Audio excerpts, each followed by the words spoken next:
The case of Thomas Haynesworth is well known to regular viewers. He was imprisoned wrongfully for 27 years for crimes he did not commit. It's the subject of a new Netflix documentary series, The Innocence Files, at least one episode therein, and two University of Richmond professors are featured. I spoke with leadership studies professor Julian Hayter via Zoom about the show. Professor Hayter, congratulations, first of all, on appearing in the Netflix documentary series, The Innocence Files.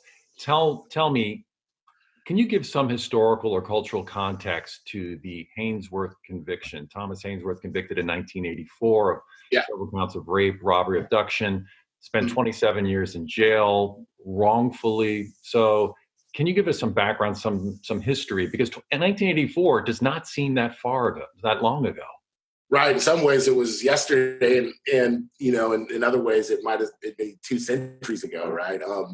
Just depending on your perspective. I think Richmond, in some ways, was struggling in a way that it is not struggling now. As the broader context, the murder rate, I think Richmond trailed only Detroit, Michigan by 1985 for murder rate per capita. It was a different city back then. And I think the police, on one hand, were under a lot of pressure, in large part because of the spike in violent crime. And then what you have are these series of rape incidences that are happening in 84 that shocks the city to the core. And Haynesworth, of course, gets caught up in that. He's going out to get sweet potatoes for his mother.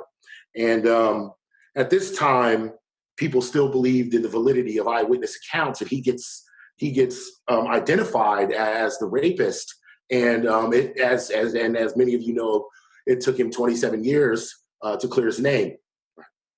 And so as you look back at that period, is it a vestige of sort of Jim Crow, Thomas Haynesworth being a black man, the victim?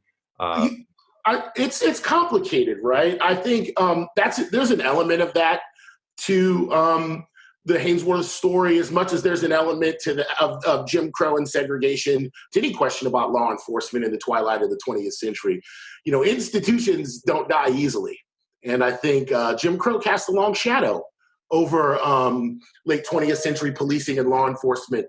And I think one of the things that is strikingly similar between the Haynesworth case and Jim Crow policing strategies is the fact that the evidence belied, in many ways, that Haynesworth was the guilty party, I think, but people had convinced themselves, despite the fact that there was no tangible evidence linking him to the 5 incidents. And I think some of that has to do with the strategies that police officers and police forces had devised during the Jim Crow era and how hard it was to break those.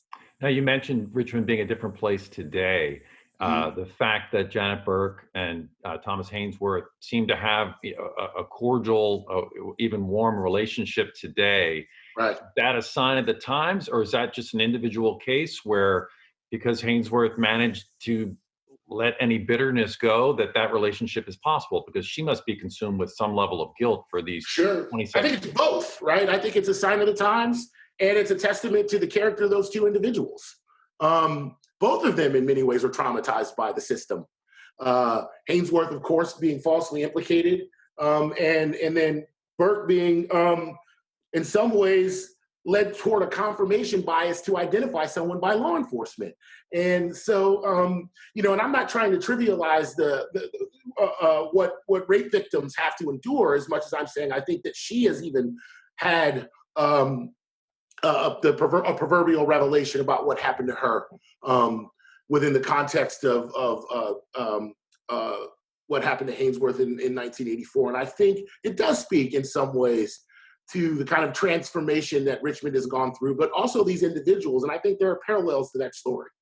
And so as we hear these stories, and there are multiple ones from the Innocence Projects, the various projects across the country, the Innocence Files now, this series on Netflix, we ask, can it happen today, or are there more safeguards in place? Like you mentioned, witness identification now being challenged because it's notoriously unreliable.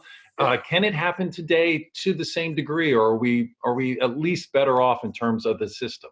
You know, mapping the human genome, along with probably microbiology and germ theory, are 2 of the greatest things that happened in the last 200 years, right? And it has had a profound influence on the nature of law enforcement. DNA evidence particularly. And I think, there's no such thing as the good old days. Things do get better in some ways. And I think it would be very difficult, given all the tools, the forensics, particularly that law enforcement has at their disposal to do many of the things that law enforcement have become accustomed to doing in the mid-20th century. It can't be done. That being said, things get more complicated as things get more complicated. So one system is washed away and another one replaces it. But we will not see, I don't think, things like that repeating itself again, in large part because of the nature of forensic evidence. Thanks to the University of Richmond and Professor Hayter there. The Innocence Files on Netflix has been released. The Haynesworth case is number 6.